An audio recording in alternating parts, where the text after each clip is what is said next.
Olá, boa tarde. Eu sou Beto Moreira, presidente do CEAL.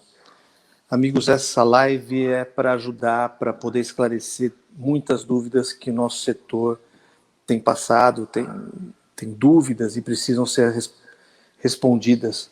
O sindicato, então, fez essa primeira live.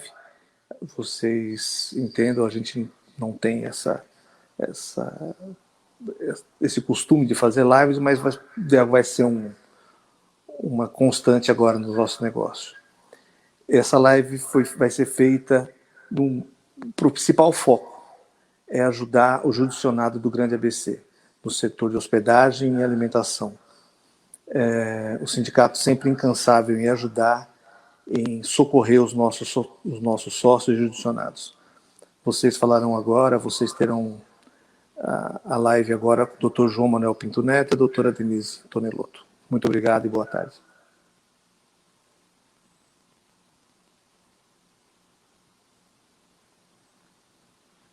Boa tarde a todos.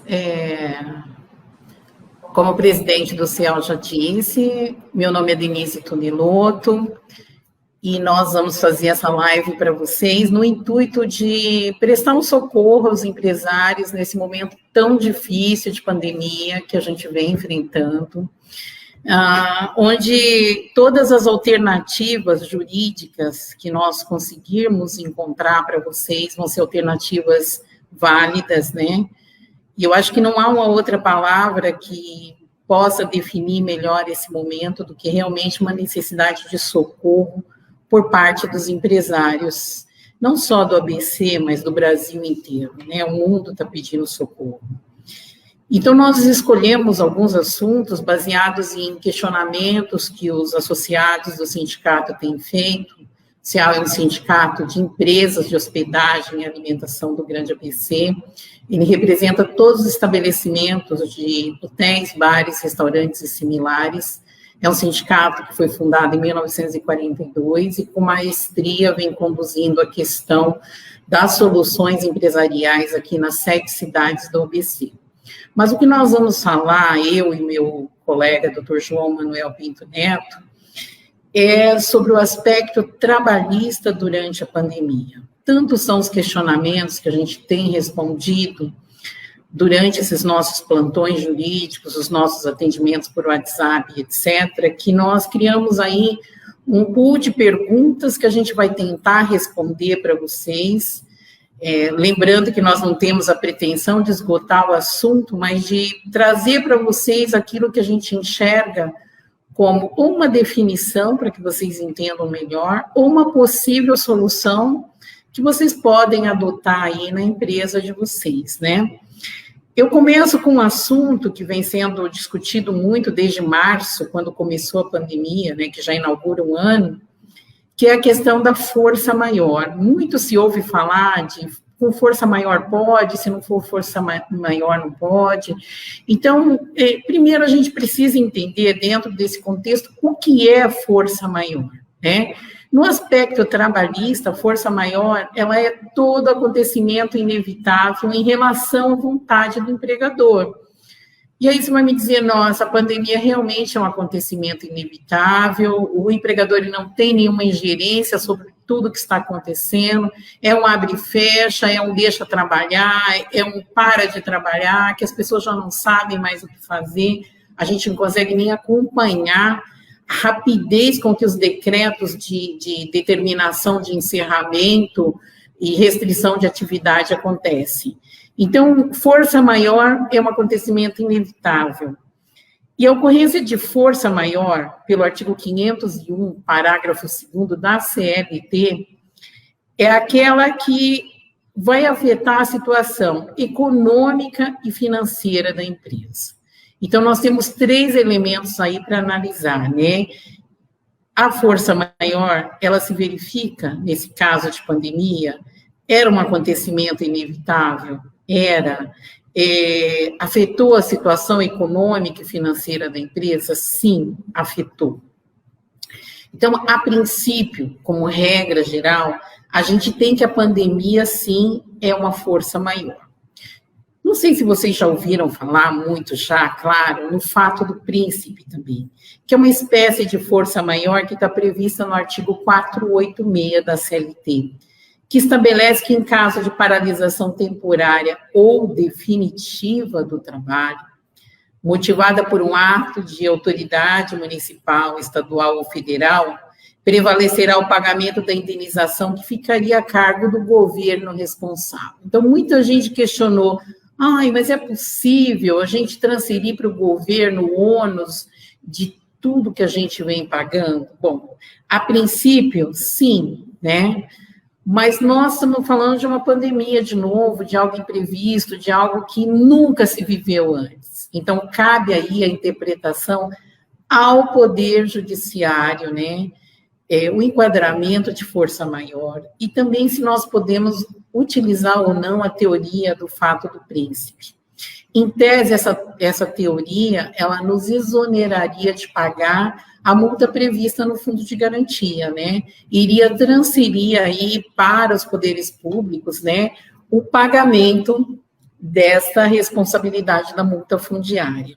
O Rio de Janeiro, inclusive, editou aí uma medida onde ele autoriza os fiscais a não autuar as empresas aí, ou não exigir delas, no caso de rescisão motivada por pandemia, a questão da multa fundiária. É muito interessante isso. A gente não tem nada parecido em São Paulo, mas é algo que vai servir como um paralelo, até para que o judiciário possa depois ter como uma base aí, uma sequência. O fato é que não existem ainda processos em andamento, sentenciados ainda em última instância, para que a gente possa dizer com segurança como o judiciário vai se posicionar em relação a isso, né? Então, assim, vou passar agora para o doutor João Manuel, para ele abordar o segundo tema do dia. Doutor, é com o senhor. Muito boa tarde a todos e a todas. É um grande prazer para mim dividir essa bancada nesta tarde com a minha colega, a doutora Denise, especialista em direito sindical e que tem dividido comigo os trabalhos aqui no nosso sindicato. Uma das perguntas que são mais efetivamente formuladas é com relação à ajuda do governo. Frequentemente nós somos questionados a respeito de que forma o governo tem ajudado. O governo não tem ajudado. Na verdade, o único que o governo está prestando atualmente é a volta da ajuda emergencial, que foi reduzida bruscamente de R$600 para 150 e a partir de abril. Se você levar em consideração que um tambor de gás agora, um botijão de gás, custa por volta de R$100, porque uma família sobrevive em relação a isso. Eu acho que o governo precisaria, de uma forma ou de outra, ajudar de uma forma mais incisiva essa população e, fundamentalmente, ajudar as empresas que estão precisando. O governo do Estado de São Paulo tomou algumas medidas que foram anunciadas na semana passada a respeito de ajuda financeira, vão destinar um certo valor para que essas empresas sobrevivam. O fato é que a situação já não vinha bem, ela já vinha com uma certa dificuldade. E aí vem a pandemia e aí acaba de prejudicar ainda mais. Quer dizer, hoje nós estamos vivendo uma situação anômala, porque a pandemia ela sacrifica muito mais, e a ajuda do governo, no que se aspecta ao pagamento de salários, não existe nenhuma. Aquela medida provisória que acabou se esgotando, que previa ajuda de R$600, ficou por trás.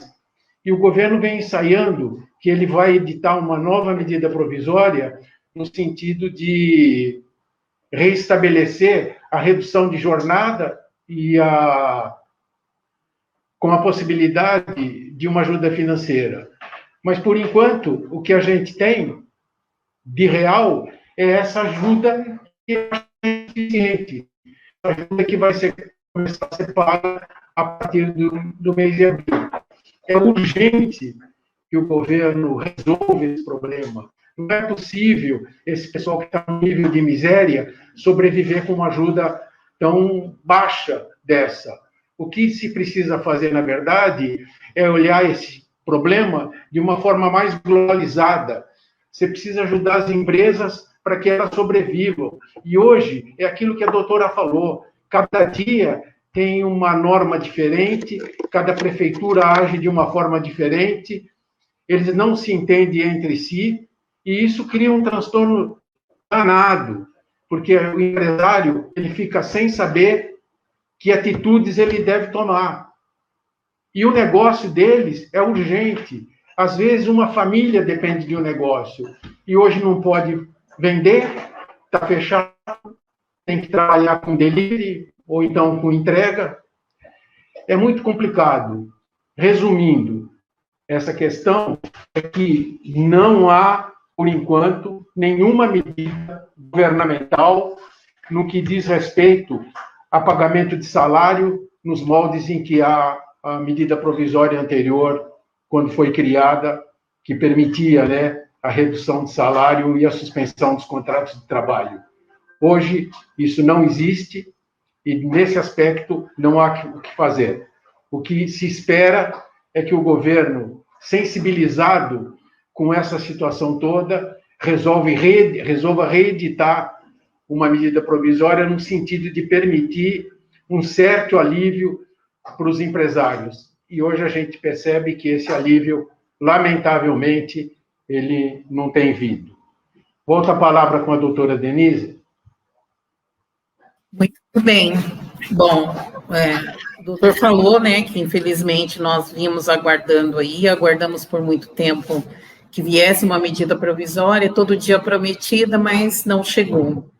Como não chegou, eu vou falar um pouquinho de redução de jornada e salário para vocês, para que a gente possa ter a dimensão se é possível fazer ou se não é, né?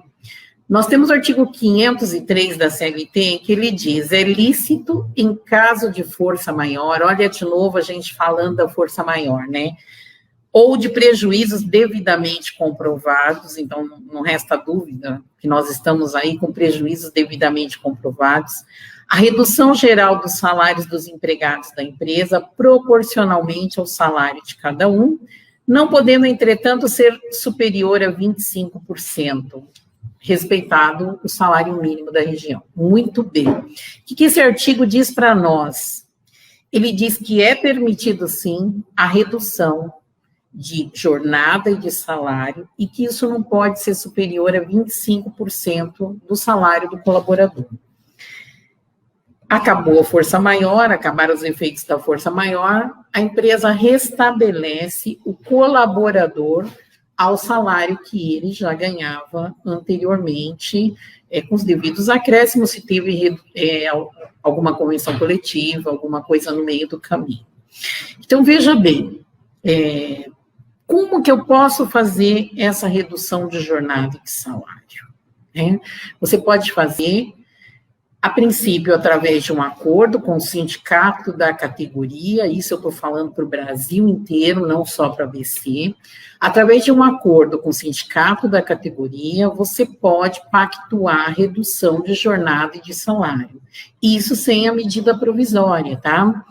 A novidade para nós é que aqui, Santo André, São Caetano, Mauá e Ribeirão, a gente conseguiu contar com a sensibilidade do Sindicato de Empregados, que aceitou fazer, através de convenção coletiva, a implantação da redução de 25% de jornada e de salário para qualquer trabalhador desses 4 municípios que estejam ligados à hospedagem e alimentação, ou seja, que sejam representados pelo CEAL e também representados pelo Sintogastro, enquanto Sindicato de Empregados.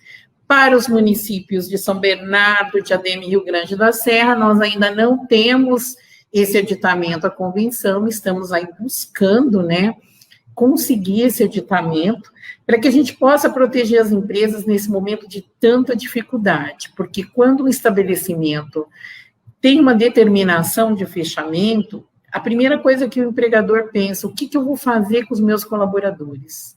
Primeiro, como eu vou pagar? Como é que eu vou honrar com uma folha de pagamento sem ter movimento? Mas, no segundo plano, o que eu vou fazer com esses colaboradores, porque eles não têm onde trabalhar? Então, nesse momento, é importante que os sindicatos de empregados tenham uma sensibilidade de reconhecer a gravidade do momento que a gente vem enfrentando e autorizem reduções de jornada e de salário, enquanto não vier uma medida do governo. Se amanhã vier uma medida, a gente comemora, passa a utilizar a medida do governo, nos moldes da MP 936, que depois acabou virando lei, mas e que, infelizmente, terminou em 31 de dezembro deste ano que passou. Desde então, desde 1º, né, de janeiro, a gente passou a estar desprotegido por completo, sem a medida provisória e sem a lei de redução, cabendo agora somente através de acordos com os sindicatos, e aqui no caso das cidades que eu mencionei, Santo André, São Caetano, Ribeirão Pires e Mauá, através da convenção coletiva, nós já podemos fazer a redução, né, sem precisar ir ao sindicato de empregados, empresa e empregado, com base na convenção coletiva. Eu vou passar agora para o doutor João para o próximo assunto a ser abordado.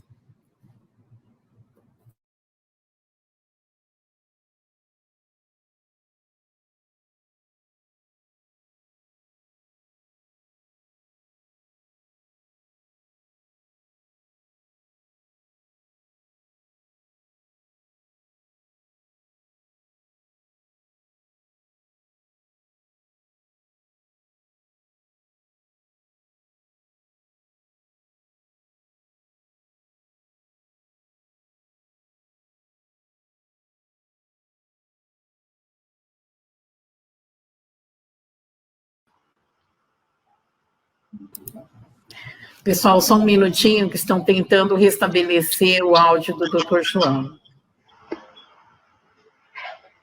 Então, retomando a conversa, hoje o empregador, o comerciante, o jurisdicionado do nosso sindicato, ele não sabe o que fazer com o seu empregado que está lá. Ele não tem atividade, não está trabalhando, está dependendo do delivery, e é muito complicado essa situação.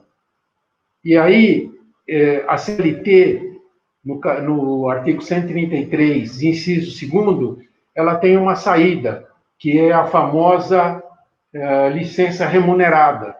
Isso significa dizer o seguinte, que o empregado, ele pode, a empresa pode conceder uma licença remunerada para o empregado, com base nesse artigo, e essa licença será compensada por conta das próximas férias. Mesmo que o empregado não tenha o direito adquirido, não tenha ainda o período aquisitivo completo, a empresa pode se utilizar disso. Ela dá uma licença remunerada de 31 dias, porque a lei fala exatamente, né? O empregado que permaneça em gozo de licença com percepção de salário por mais de 30 dias, ele pode ficar afastado e recebe o salário. E essa licença remunerada, ela vai ser descontada das próximas férias, não tem nenhum problema. A única questão que se coloca seria com relação ao terço constitucional, porque nas férias você tem o terço constitucional, ou seja, você tem 1/3 das férias por conta do dispositivo constitucional. No caso, a discussão que resta aí é como seria feito o problema como seria resolvido o problema desse terço constitucional. A jurisprudência, ela vai nos dois sentidos. Alguns juízes entendem que a concessão das férias da licença remunerada, o empregado perde esse terço. E tem uma outra jurisprudência também solidificada, que essa dívida do terço continua devendo. Se a empresa optar por isso, quando essas férias vencerem e que essa licença será descontada, aí ela pode pagar o terço e aí está resolvido. De qualquer maneira, uma das saídas que a lei se nos oferece é exatamente a concessão dessa licença remunerada, que tem que ser no mínimo de 31 dias, porque a lei fala em licença por mais de 30 dias. Então, deu uma licença de 31 dias, o sujeito recebe, evidentemente, e por conta do vencimento das próximas férias, ele não teria mais direito a essas férias. E, como eu disse, ficaria em discussão o terço constitucional. Volto com a doutora Denise para o nosso próximo assunto. Não estou ouvindo a Denise, hein?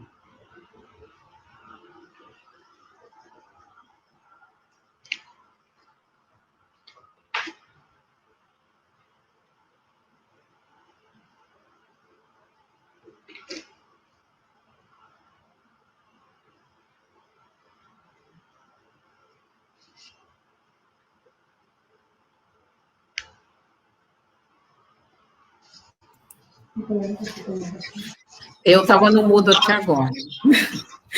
Bom, como eu falei para vocês anteriormente, nós falamos sobre redução de jornada e de salário, né? E eu disse para vocês que a redução pode ser feita através de acordo coletivo com o sindicato de empregados. E depois eu disse para vocês também que a gente conseguiu, com o Sindicato de Empregados de Santo André, eles foram sensíveis e acataram a possibilidade de inserir na convenção coletiva uma cláusula de redução. Então, só queria explicar para vocês qual é a diferença de um instrumento para o outro.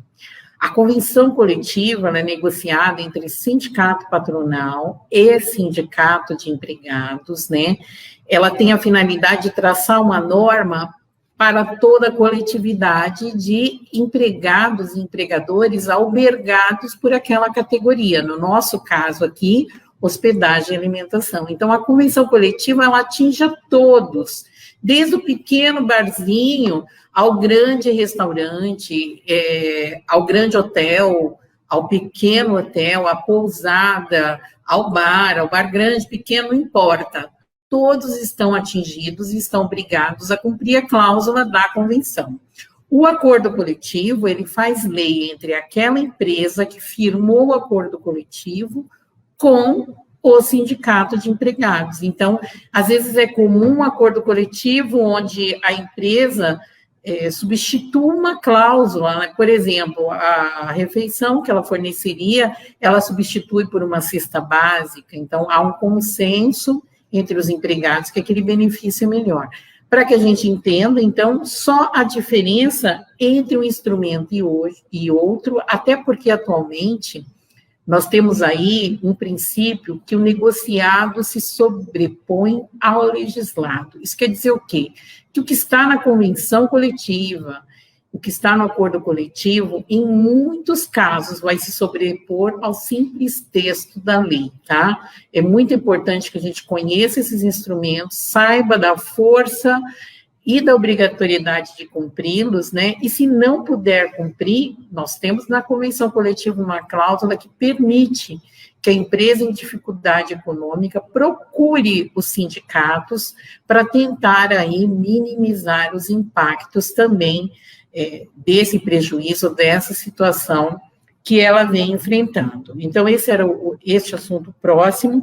Doutor, estou passando para o senhor. Um dos aspectos importantes e um assunto extremamente importante em que há uma certa dificuldade se refere ao capítulo das férias coletivas. O que o empregador pode fazer ou o que ele precisa fazer para essa concessão de férias? Esse período de férias, vamos imaginar que a empresa precisa parar por 30 dias, por exemplo. Então, ele vai conceder um período de férias de 30 dias, que essas férias podem ser dadas para o estabelecimento todo, ele pega o estabelecimento todo, pode ser uma repartição da empresa, uma seção da empresa que pode parar, não precisa necessariamente que a empresa toda fique fechada ou que todos os empregados sejam beneficiados por essas férias coletivas. Precisam tomar algumas providências, né, para essa concessão, de férias.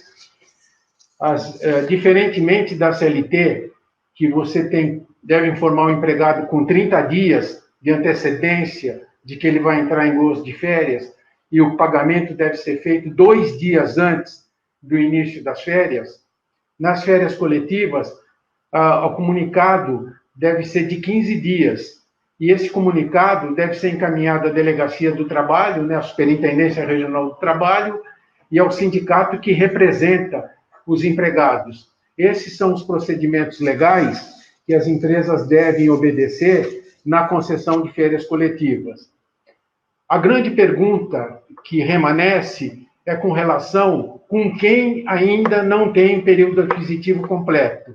Quem tem esse período aquisitivo já completado e que tem direito a 30 dias, não tem nenhum problema.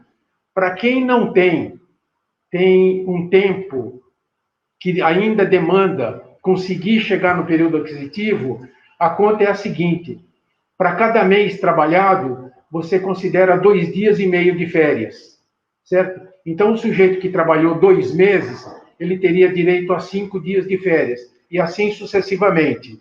Ou seja, a cada mês trabalhado, você contabiliza 2 dias e meio de férias. Imagine que você chegue à conclusão de dar férias de 20 dias para um grupo e a maior parte desse grupo ainda não tem direito ao período aquisitivo. A conta é essa: você vai contar cada 2 dias e meio trabalhado, corresponderá a 1 mês trabalhado. Não tem grande problema. A única dificuldade que resta nisso é que quando o empregado retorna dessas férias, o período aquisitivo começa a contar de novo. Ou seja, aquele sujeito que foi admitido o ano passado e que ainda não completou 12 meses e que vai ter direito às férias, considerando 2 dias e meio por mês trabalhado, quando ele volta dessas férias, o período recomeça. Ou seja, você começa com um novo período aquisitivo e as próximas férias ele vai ter, não mais contando no período anterior, mas contando 12 meses a partir do retorno das férias. É isso aí, doutora. Vamos para o próximo assunto. Bom, já vou emendar no seu assunto aí, doutor, que é a questão do período aquisitivo, né? Para as pessoas entenderem o que é período aquisitivo. Então, o trabalhador ele tem que trabalhar 1 ano, 12 meses, para adquirir esse período aquisitivo dele, né? Então, as férias, elas normalmente devem ser concedidas dentro dos 12 meses subsequentes a quando ele adquire o período aquisitivo dele. Passou 12 meses trabalhando, a partir de quando ele comemora o aniversário de 1 ano, ele passa a ter direito de férias e a empresa vai conceder. Claro que ela não vai deixar, né, virar o 2º ano, ela vai conceder dentro do período que melhor for para ela, né, salvo raríssimas exceções de pessoas que têm direito de gozar férias em períodos específicos, mas normalmente é um poder diretivo do empregador escolher o período de férias do empregado. Aí a pergunta que se faz durante a pandemia: posso conceder férias a empregado que não tem período aquisitivo? O doutor já falou sobre isso no que diz respeito às férias coletivas, né? Há um impedimento para que se conceda as férias a quem não tem período aquisitivo, porque o direito dele passa a existir a partir de quando ele faz 1 ano de empresa. Não há uma previsão legal para antecipar férias, né? A não ser o que o doutor disse, que é o caso de férias coletivas. E ocasião que se inicia aí um novo período aquisitivo. Mas eu digo que o princípio do negociado, ele se sobrepõe ao legislado e que no momento de pandemia, a gente deveria buscar, junto ao sindicato de empregados, uma alternativa para negociar a antecipação de período aquisitivo. A medida provisória, ela trouxe essa permissão, essa medida provisória que veio, né, e que permitia essa antecipação aí de férias. Então, se a medida provisória, que era em caráter excepcional, permitia, entendemos aqui que um acordo coletivo, com a anuência do sindicato de empregados, com a participação dos trabalhadores nesse acordo, ele vai ter validade para que se antecipe férias para lá na frente, quando tudo isso passar, quando tudo isso acalmar e a gente reza, né, que aconteça com brevidade, isso já esteja equacionado em relação à empresa e a empregado, né? Então, era isso que eu tinha a dizer em relação a essa antecipação. Vou passar de novo para o doutor João Manuel. Um outro questionamento que normalmente é feito diz respeito à rescisão contratual de empregados. O empregador precisa rescindir determinados contratos e não tem como, não tem caixa suficientemente para quitar as rescisórias trabalhistas. A reforma trabalhista, que entrou em vigor em novembro de 2017, trouxe a novidade do acordo extrajudicial, ou seja, as partes com advogados diferentes, não pode ser um advogado só, eles podem peticionar e pedir a homologação desse acordo. E esse acordo, ele é elástico. Os direitos que são assegurados lá, é um acordo de mútuo consentimento mesmo. Quer dizer, as partes, elas ajustam determinados valores, né, estabelecem quais verbas estarão sendo negociadas ali, e o mais importante é o parcelamento desse acordo. Nós já tivemos a chance de fazer acordos aqui, nessa modalidade, parcelando em 10 vezes, que é melhor do que uma demanda trabalhista, que é incerta, é demorada, você não tem noção, não sabe exatamente que êxito o empregado ou o empregador vai ter. Então, essa modalidade do acordo por mútuo consentimento, acordo extrajudicial, ele possibilita que as partes que já não tenham mais interesse em estar laborando juntos, que a empresa já não tem mais condição de bancar salário, por exemplo, vai esse acordo. Um dos aspectos favoráveis aí é que há uma concordância entre as partes nisso.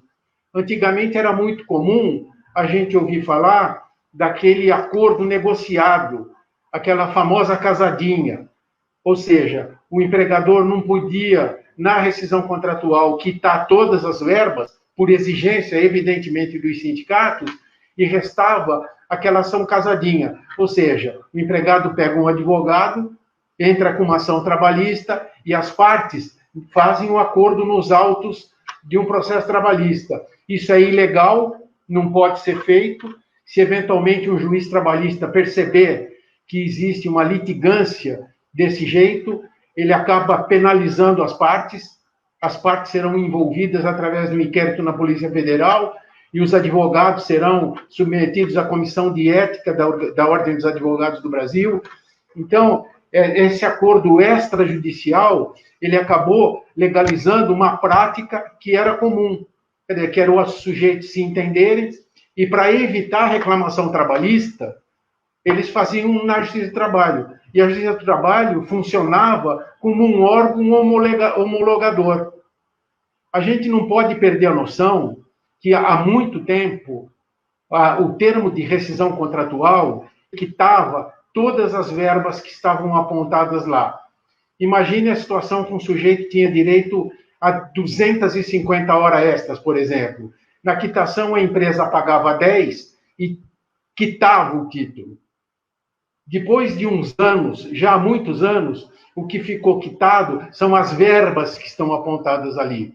E isso acabou resultando em muitas reclamações trabalhistas e que os empregados pediam diferenças, especialmente de horas extras, porque o título não era quitado, sobravam diferenças. Então, a grande vantagem desse acordo extrajudicial por mútuo consentimento é que as partes se ajustam, se entendem, informam o Poder Judiciário de forma que isso será pago, e aí o problema está resolvido, e a partir daí o empregado não pode reclamar nunca mais, porque isso faz coisa julgada. Vamos voltar para a doutora. Entrou uma pergunta aí na tela agora. Posso antecipar, posso não aderir à antecipação dos feriados, né? Tem aí uma pessoa que está assistindo que fez essa pergunta. Eu entendo que não. Infelizmente, não dá para não aderir. Primeiro, porque a antecipação de feriados, ela foi uma determinação das prefeituras, no nosso caso aqui no ABC, do consórcio intermunicipal que antecipou os feriados, aí vários feriados, que vão ser de 27/3 a 4/4. Então, não há como o empregado não aderir a essa antecipação. A maior parte das empresas não vai trabalhar, então como é que você não vai aderir? Vai trabalhar sozinho na empresa, né? Então, eu entendo que não cabe ao empregado, até porque não coube à empresa também, fazer a escolha de aderir ou não aderir ao feriado. A empresa simplesmente teve que engolir da maneira que os decretos ou que os prefeitos aí em reunião decidiram, né? De novo, volto a falar, a gente está numa situação aí de pandemia, e numa situação de pandemia, sobra muito pouco para a gente dizer que aceita ou não aceita, ainda mais quando há uma imposição aí governamental, né? Só para responder a pergunta, e o meu próximo tema aqui, ele emenda com o tema do doutor, na questão de, ele falou que via um acordo mútuo, você podia parcelar a rescisão. Mas os empregadores agora estão perguntando o seguinte, eu posso parcelar a rescisão? Eu vou mandar vários empregados embora, não tenho caixa para pagar o termo de rescisão, posso parcelar a rescisão? O que pode acontecer comigo se eu parcelar a rescisão? Bom, volto no conceito de força maior. A força maior, ela só vai produzir efeitos, neste caso, se houver extinção da empresa. O que é extinção da empresa? Você passa a chave, baixa a porta, encerra a atividade. Como é que eu sei que encerrou? A hora que você, na junta comercial, baixa a empresa, tá? Nesses casos, onde se configura uma força maior, onde há extinção do estabelecimento da empresa, você pode até falar em um eventual parcelamento. Sempre recomendo que se faça com o apoio do Sindicato dos Empregados, que tem interesse tanto na proteção do empregado, quanto também na proteção e na sobrevivência das empresas, né? Porque nós temos um artigo na CLT, que é o artigo 477, que ele fala que agora, com a reforma trabalhista, nós temos 10 dias para quitar essas verbas. 10 dias aí, contados nesse instrumento de rescisão do término de contrato. Então eu não quitei, porque eu parcelei, paguei em 10 parcelas aí a conta do meu empregado. Eu vou estar devendo essa multa do artigo 477. Eu conheço alguns casos de empresas que fizeram esse parcelamento, cientes que não deveriam fazê-lo, mas que incluíram o pagamento da multa do artigo 477. Então, num eventual processo trabalhista, a multa que o empregado iria pedir, ela foi quitada pelo empregador. Eu volto a dizer que isso tudo é muito novo, né? A gente não sabe como o judiciário vai se posicionar em relação a isso, mas, a princípio, eu já vi alguns julgados entendendo que se o estabelecimento foi extinto, então essa multa estaria liberada. Mas se foi o caso só de uma extinção parcial ou de uma parada de funcionamento, mesmo havendo uma força maior, o judiciário entende que a multa é devida. Então, algumas empresas optaram por inserir a multa nesse parcelamento que foi feito com um termo de confissão de dívida, prevendo multa, juros, correção, etc., possibilidade de execução desse termo de acordo. Quer dizer, é algo muito novo, mas tudo que a gente vem fazendo e buscando como alternativa, mesmo para nós, para mim, para o doutor, que já estamos há muitos anos nessa estrada, tudo é muito novo, né? E o nosso trabalho é tentar encontrar alternativas para poder solucionar de uma maneira menos lesiva para as empresas, né? Então, em relação ao parcelamento de rescisórias, era isso que eu queria dizer para vocês, doutor. Eu só queria complementar se a doutora me permitir, com relação aos feriados.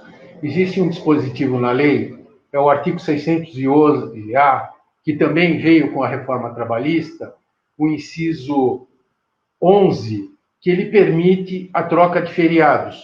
Ou seja, do ponto de vista legal, estritamente legal, esses feriados que foram antecipados, a empresa poderia não aceitá-los por conta disso. Ela faz um acordo coletivo com o sindicato, dizendo que os feriados que foram cancelados para dar esse descanso agora, eles seriam mantidos nas mesmas datas em que eles estavam previstos. Isso, do ponto de vista legal, seria possível, mas aí nós vamos esbarrar num problema que é mais sério, que é um problema de preservação da vida. Não tem muito sentido. Essa medida está sendo tomada exatamente para diminuir os efeitos da pandemia. E hoje, minha gente, não adianta ser pobre ou ser rico. Se o rico ficar doente, ele não vai ter atendimento hospitalar, pelo melhor convênio que eventualmente ele possa ter. Então, se a gente for analisar sobre o aspecto de redução dos efeitos da pandemia, os feriados podem ajudar. O único problema do brasileiro é que ele vai entender isso como uma mini-férias e acaba indo para o interior, para a praia, se bem que na praia isso foi proibido. Eu só queria completar isso, com o perdão da minha colega, a doutora Denise, e tratar do próximo assunto, que é o teletrabalho, o trabalho à distância, ou home office. Vamos começar pelo home office. O problema é o seguinte, é a falta de controle que as empresas acabam tendo sobre isso. Ou seja, o sujeito está trabalhando em casa e ele começa a trabalhar a partir das 18 horas. Se a jornada de trabalho desse sujeito for das 8 às 18, e ele está trabalhando em casa e começa a trabalhar depois das 18, e hoje esses controles eles são facilmente executáveis através de apps aí, quer dizer, o sujeito trabalhando fora do horário de trabalho, ele acaba gerando uma quantidade de hora extra e acaba gerando um passivo trabalhista. Então, as empresas que se utilizarem do home office precisam tomar cuidado e controlar a jornada, mesmo à distância. Não permitir que esses seus empregados, a não ser em casos absolutamente excepcionais, laborem além das 18 horas ou além do horário normal de trabalho, para que se faça ou se evite exatamente um passivo trabalhista. No que se refere ao teletrabalho, o trabalho à distância, o sujeito que se submete a essa atividade, ele pode trabalhar por mais de um empregador, não tem nenhum problema. Ele pode trabalhar, até porque ele é informado de quando vai haver demanda. Então, ele pode trabalhar para várias empresas e escolher a que ele quer trabalhar quando convocado, e aí você tem um problema. Um sujeito que trabalha num negócio desse e eventualmente sofre um acidente, quem será responsabilizado por esse acidente? Se ele presta serviço para várias empresas. É uma modalidade nova, essas duas contratações são novas, vieram também no bojo da reforma trabalhista, que entrou em vigor em novembro de 2017, mas eu tomaria muito cuidado ao fazer isso. É claro, é evidente que essas modalidades que são novas e a gente está começando a viver com elas agora, vai ter um período de aprendizado. O que a gente tem visto, por exemplo, que o home office que já estava previsto, a pandemia trouxe isso de bom, ele veio para ficar. Então, a gente tem visto que muitos escritórios, muitas empresas que tinham escritórios, já estão abandonando, estão devolvendo seus escritórios, porque chegaram à conclusão que o trabalho em casa, ele é melhor desempenhado, né, com esforço maior, com maior dedicação, e a empresa economiza, eventualmente, um aluguel que ela teria de um escritório. Mas eu volto a insistir, a empresa precisa ter certos controles sobre esse trabalho à distância para evitar que ela crie um passivo trabalhista no futuro. Doutora. Sim. Muito bem, nós temos uma pergunta aí do Marco. acho que é lá do Bar do Freguês. Ele pergunta se ele pode compensar feriado e se precisa de autorização do sindicato. Marco, nós já temos autorização na convenção coletiva para compensação de feriados, tá? Basta você dar uma lidinha lá, você vai ver que a nossa convenção, ela permite que o feriado trabalhado, ele possa ser compensado com dia de folga depois, tá bom? Então, respondendo a sua pergunta, não precisa, tá? Já tem a permissão e a própria lei, ela já prevê também essa compensação de feriado com um dia depois de folga, tá? O meu tema aqui é sobre os atestados decorrentes da pandemia. Tem uma enxurrada de gente ligando, perguntando, porque alguns empregados, infelizmente, abusam dessa quantidade aí de atestados que estão fornecendo para as empresas. Então, essa medida de isolamento, ela só pode ser determinada por prescrição médica, devidamente identificada, tá? E embora a legislação, ela diga que o CID não é obrigatório, neste caso, de isolamento por conta de Covid, tem sim que constar o CID prescrevendo o afastamento, que não pode ser superior a 14 dias, tá? O atestado emitido pelo médico, ele pode ser estendido se pessoas no mesmo endereço estiverem aí ou com Covid ou com suspeita de Covid. E aí é que começa a confusão, né? E o abuso também. A lei trabalhista, ela assegura o pagamento de salário integral por 15 dias. Então, até o 15º dia, e por isso que os atestados são de 14, a obrigação de pagar é do empregador. Passou daí, o empregado vai procurar a Previdência Social para um afastamento, porque a obrigação da empresa, ela se esgota nesse momento, tá?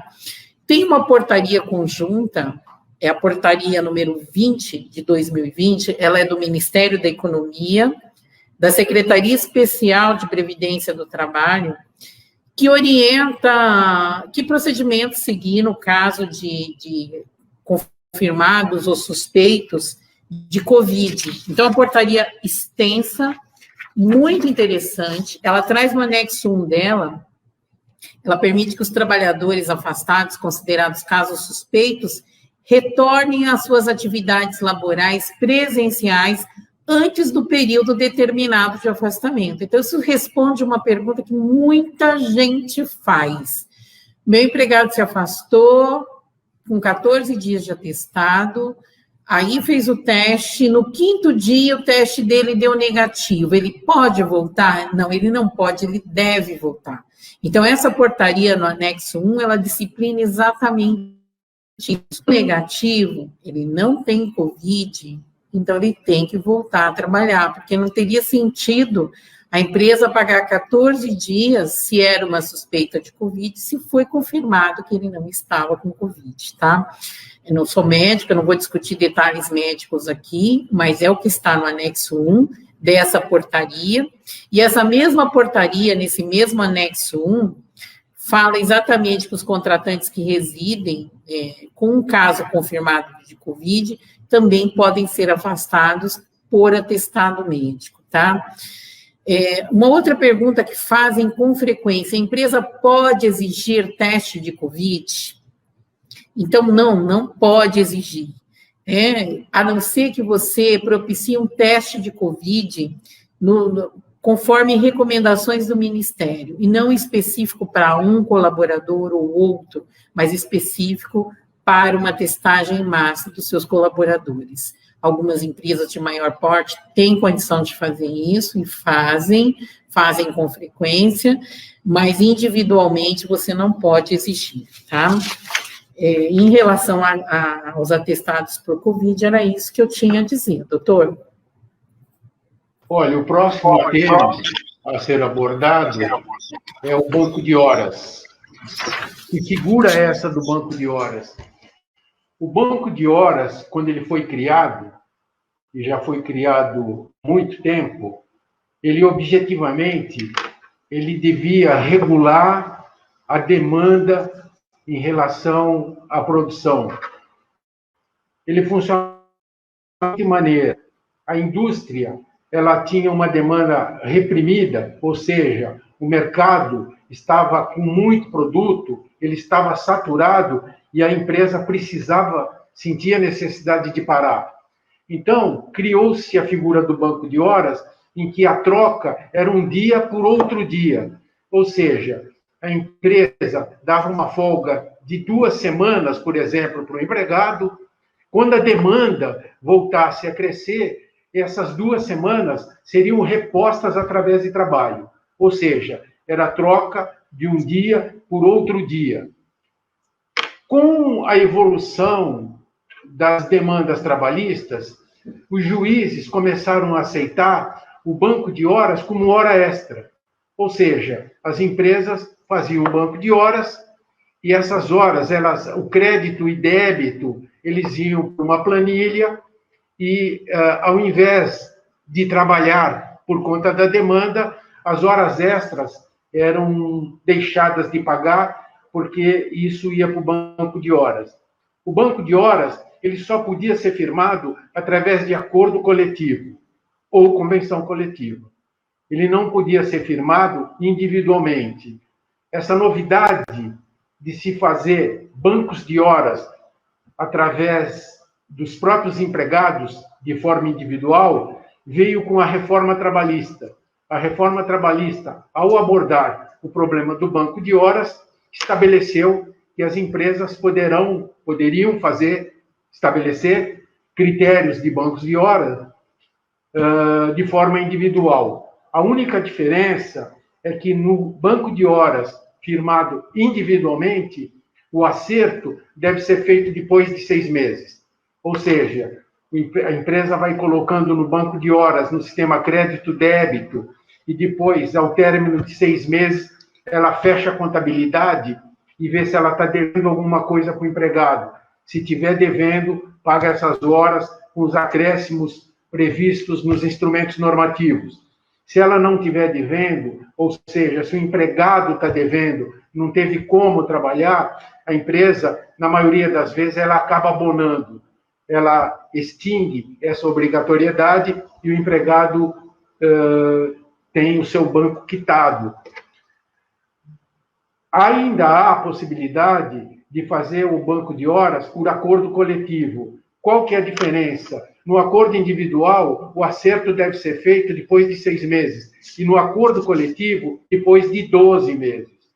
Então, para as empresas que têm uma relação boa com as entidades sindicais, é sempre interessante firmar o banco de horas através de acordo coletivo, porque essa compensação ela só será feita depois de 1 ano.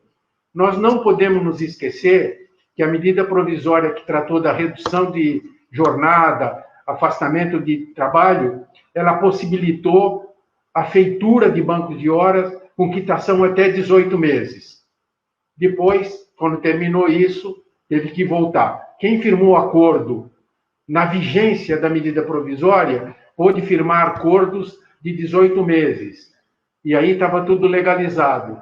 Quando se extinguiu esse período, volta-se ao acordo coletivo, que prevê a quitação por depois de 12 meses, ou individual e a quitação de 6 meses. Eu acho que na troca, quando você faz a troca de dia por dia trabalhado, aí você tem o problema do feriado, né? Eventualmente, o sujeito que trabalhou no feriado, como é que é feito o abatimento? Aí há 2 possibilidades. Ou você negocia a troca simplesmente, ou qualifica essas horas do feriado. Ou seja, o sujeito que trabalhou no feriado para horas do banco de horas, se ele estava devendo uma quantidade enorme, quando ele trabalha no feriado, em vez de ser contado apenas 8 horas, que seria a jornada normal, você qualifica essas horas e paga por 16. Eu acho que era isso, doutora, em relação ao banco de horas. Como nós falamos desde o início, tem os nossos e-mails, os WhatsApps. Quem tiver alguma dúvida, pode encaminhar e a gente vai ter, dentro do possível e dentro da sabedoria, se tiver ao nosso alcance, nós vamos responder. Não vamos deixar ninguém sem resposta. O objetivo nosso, na verdade, era mostrar alguns caminhos que são transitáveis para que a gente consiga enfrentar esse estado pandêmico que a gente está enfrentando. E a coisa está horrorosa, né? Cada dia que passa tem um recorde a mais no número de mortes e no número de internações. De minha parte, doutora, muito obrigado. Muito bem. Na verdade, o doutor João Manuel deu uma aula de história, voltou lá nos primórdios da criação do banco de horas, né? Quando eu crescer, quero ser igualzinho a você, viu? Muito bem. Falado sobre o banco de horas, nós temos aí uma pergunta do Marco e a pergunta da Denise Masson vai aí na mesma linha de questionamento. Perguntam se pode haver compensação dentro do mês, já que dentro da mesma semana não seria possível. Eu vou aqui colocar uma opinião minha pessoal, mas eu acho que é uma opinião perfeitamente defensável nos processos jurídicos futuros, né? Se tivermos que enfrentar. Nós estamos numa pandemia onde temos que achar alternativas. Nós temos aí uma série de feriados descarrilhados de uma vez só, onde não é possível a compensação de dias seguintes para descanso, né? Nós estamos vivendo um momento atípico e que, se esses dias forem compensados depois com a devida anotação, justificando, colocando isso como uma questão de pandemia no próprio apontamento, eu não vejo dificuldades com o judiciário. Hoje a gente já não enfrenta esse tipo de dificuldade. Você só tem que demonstrar no seu cartão de ponto para o Poder Judiciário que foi concedida a folga compensatória daquele feriado, isso feito de uma forma clara, transparente, escrita, documentada, para facilitar a vida do advogado também, né? Para que ele mostre ao juiz que você deu uma folga compensatória para aquele feriado. Eu entendo que tanto você, Marco, como você, Denise, podem pegar esse caminho, sim, de conceder essas compensações posteriores, mas tomem só o cuidado de anotar isso devidamente no apontamento do colaborador, para isso ficar registrado, para que no futuro a gente não questione, né, o que a gente fez hoje e tomara que a gente se esqueça de tudo isso, né? Bom, o meu último assunto da live é um assunto que chega a ser dolorido, porque a gente vai falar de extinção de empresa. Quando você tentou de tudo que nós falamos aqui, você fez tudo que estava no seu alcance, você tentou reduzir, você tentou tudo e nada deu certo. Então, você decide que é hora de você extinguir definitivamente aquela empresa. Como você vai proceder? Bom, a gente busca alternativas para tornar esse momento menos difícil, se é que existe, né? Porque às vezes é o sonho de uma vida inteira, é algo que veio de avô, de pai, que você está levando aquilo, empurrando, né? Como a gente costuma dizer, na tentativa de fazer essa empresa sobreviver, e finalmente você diz, olha, não tem jeito.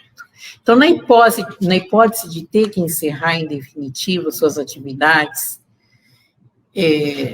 ou parte, né, das atividades, se for em decorrência da força maior pela Covid-19, é lícito a rescisão dos contratos de trabalho de todos os empregados. Então, eu vou fazer a rescisão, por óbvio, né? Se eu vou encerrar a empresa, eu vou ter que fazer a rescisão dos empregados. E aí, eu vou separar em 2 blocos de trabalhadores. Aqueles que têm contrato por prazo determinado, aquele contrato que já tem dia certo para acabar, como, por exemplo, contrato de experiência, e aqueles outros contratos que já estão vigorando por prazo indeterminado, tá? Nos contratos por prazo determinado, a exemplo do contrato de experiência, será devida a indenização equivalente a 25% da remuneração a que teria direito no termo final do contrato. No contrato de experiência, quando você rompe antes, você paga metade do que faltaria, 50%. Nesse caso aqui, por ser força maior, você vai ter essa redução para 25%, ok? Já nos contratos que estão vigorando por prazo indeterminado, a gente agora separa em duas categorias de novo. Empregados que gozavam de estabilidade, essa é uma situação. Eu tenho empregados que estão gozando de estabilidade por N motivos numa empresa. Um dos motivos é por eu ter utilizado redução de jornada e de salário. Qualquer acordo que eu faça para redução de jornada e de salário vai gerar uma estabilidade pelo mesmo período que eu reduzi a jornada e salário desse trabalhador. Perfeito? Muito bem. O que eu vou fazer com esse trabalhador? Se ele gozava de estabilidade na rescisão, eu vou pagar as verbas rescisórias de praxe, mas estou isento de pagar a indenização do período estabilitário. Como é que é isso? Se eu usei 2 meses de redução de salário e jornada, eu deveria ter mais 2 meses para ficar com esse empregado. E, demitindo, eu teria que pagar a multa equivalente a 2 salários dele. Nesse caso aqui, se for caso de extinção da empresa e ele gozava de estabilidade, a empresa está isenta da multa, tá? Para aqueles que não gozavam de nenhuma estabilidade, as verbas rescisórias poderão ser reduzidas pela metade. Isso está no artigo 502, inciso 2 da CLT, tá? Então, já é um sopro de vida, né? Para que as pessoas possam pensar, poxa, se eu vou encerrar, eu tenho aí algumas condições. O fundo de garantia, como é que fica? Se for decorrente de encerramento da atividade, eu vou poder pagar somente 20% de FGTS de multa, tá? Todo mundo sabe que a multa é 40%, e neste caso aqui, tem amparo no 502, inciso 2 e 3 da CLT. Eu reduzo de 40% para 20% a multa. E como é que eu vou comprovar essa extinção? A extinção eu comprovo com a dissolução da empresa na junta comercial, né, nos órgãos competentes. Então, é muito importante que a gente tenha em mente que nós vamos nos socorrer desses artigos que eu mencionei aqui, para que a gente tenha aí uma ruptura, né, um encerramento de empresa de uma maneira menos traumática, de uma maneira menos complexa, porque muitas empresas estão encerrando já com dívidas de Pronamp, já com dívidas que fizeram em bancos, sem o faturamento. Então, ou seja, você está encerrando sabendo que você vai ter que tirar o dinheiro dessas verbas rescisórias de seus bens pessoais, você vai ter que vender alguma coisa ou fazer um novo empréstimo. Então, toda ajuda nesse momento é uma ajuda bem-vinda, que vai viabilizar que você faça a rescisão desses colaboradores. E sempre recomendo que rescisão em massa, se possível, que ela seja feita com auxílio dos sindicatos, né, que estão melhor aparelhados para orientar vocês nesse momento tão difícil e conduzir esse processo de rescisão, né. Doutor, está fora da tela já? Está me ouvindo, doutor? Eu vou passar para o senhor agora, para o senhor falar aqueles pontos importantes que a gente falou que ia passar como aconselhamento para o pessoal e depois a gente faz as despedidas. Então, eu e a Denise, nós discutindo esses assuntos, elaboramos algumas medidas que, no nosso entendimento, pode ajudar. Evidentemente, a situação é muito delicada e nem sempre é possível dar atendimento a isso que a gente está tentando passar. Nós pegamos 12 aspectos que nós entendemos importantes que as empresas podem se ajudar.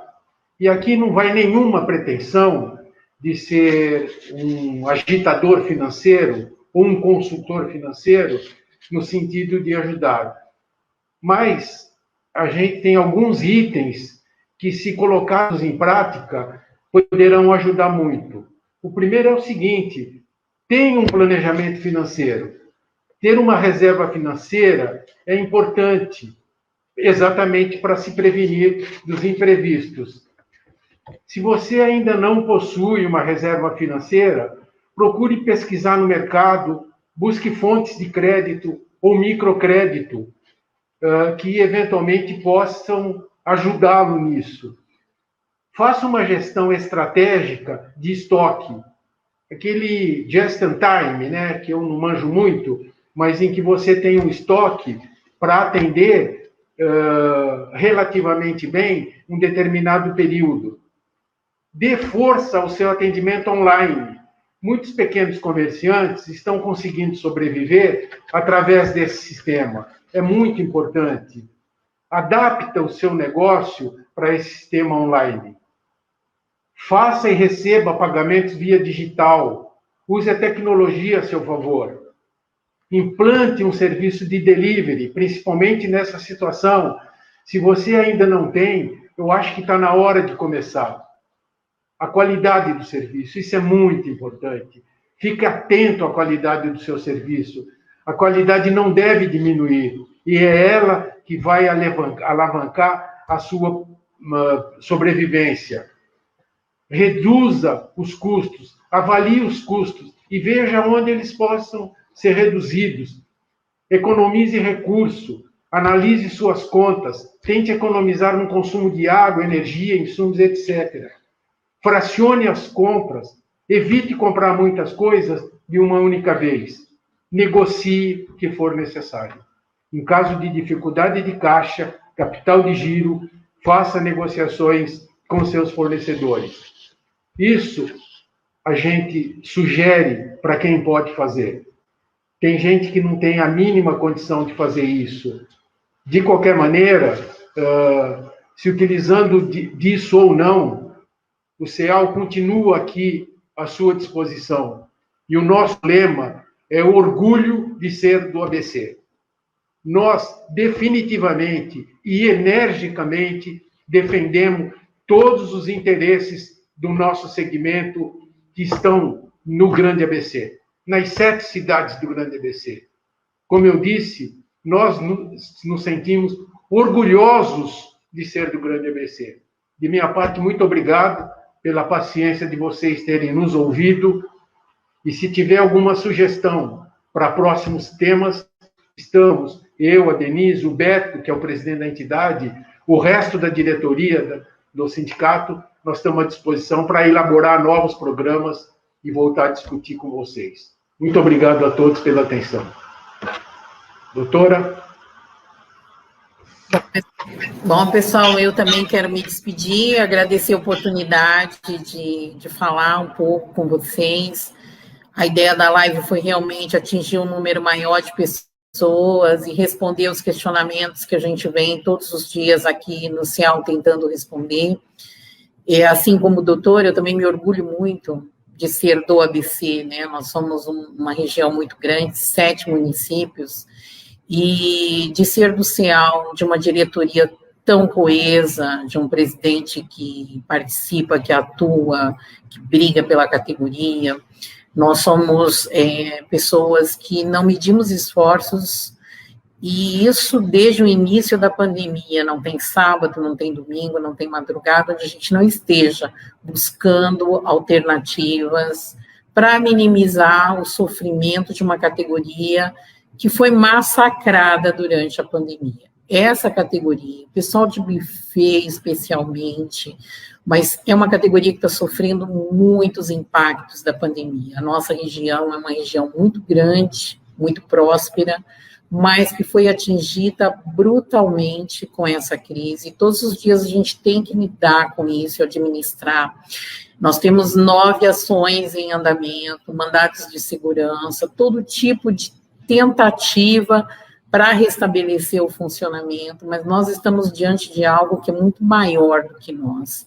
Então, estamos aqui para vocês, por vocês, à disposição para esclarecer o que vocês quiserem, né? Já foi colocado aí para vocês na tela, nosso WhatsApp está correndo aqui, nosso e-mail, estamos aqui sempre. Esse WhatsApp, as meninas estão recebendo as mensagens, estão repassando para o jurídico, a gente tenta responder em tempo real, e eu gostaria muito que vocês soubessem, né, que nós estamos aqui solidários e sentindo o que vocês sentem no dia a dia. E o que nós pudermos fazer, nós vamos fazer para ajudá-los. Contem conosco sempre.